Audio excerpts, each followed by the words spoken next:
Quickly here, Dr. Matsanga, as you call for this very important sit-down by African leaders, quickly here, it's almost a week now that election held in Ethiopia, yet it's been declared as inconclusive at the moment because there are no results coming from that election.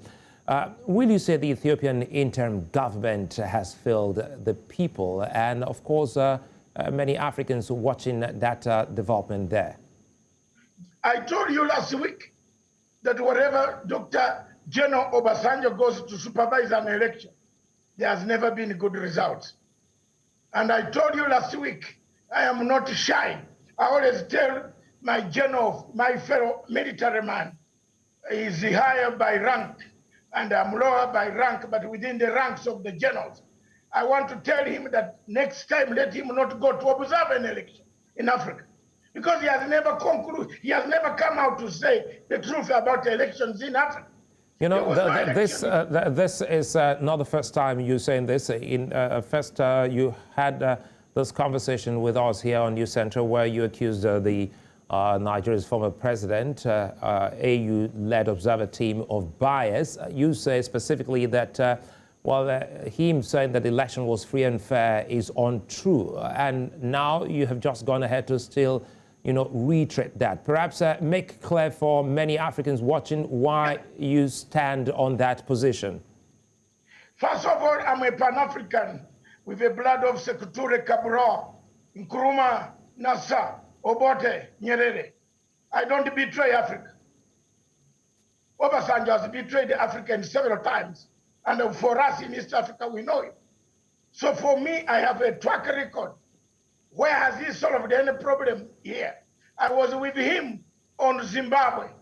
When we reached the Melbourne House, Obasanjo told the Prime Minister, Howard, that we can vote for Zimbabwe to leave Commonwealth. See where Zimbabwe is today. I was hearing with my ears. With Thabo Mbeki, we walked out and went and sat out, said how an African can do that. I'm not accusing my elder, but I'm saying there are no elections in Africa that are free and fair. Where are they, except South Africa? Where are they?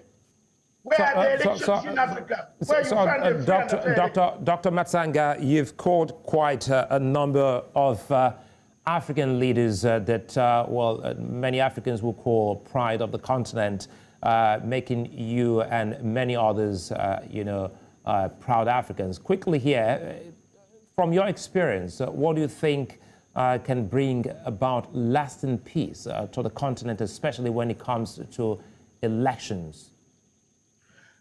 First of all, we must change the model. There is no way I've studied political science to the last iota on planet Earth. There is no model that said have elections every 5 years. Where is it? Who told you? We have just copied either the British system or American system, that every 5 years, Africa has to change elections. We have not yet reached there. We haven't. We are still very far. We don't have a social network that can...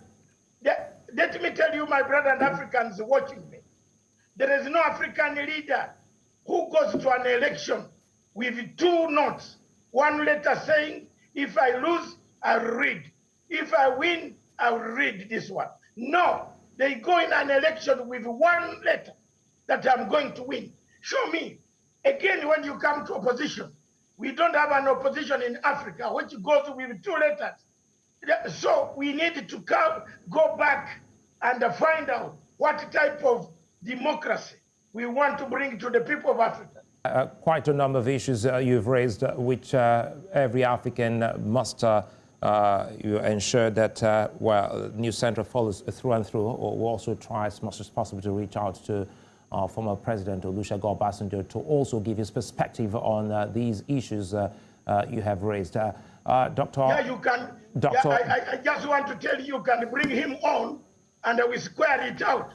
We have been on a number of missions. We'll surely do that. Dr. David Matsanga, always a delight speaking with you. He has never had any peaceful thing in Africa at all. Dr. David Matsanga, African Affairs expert, speaking to us on the crises in Ethiopia as well as the Tigray region.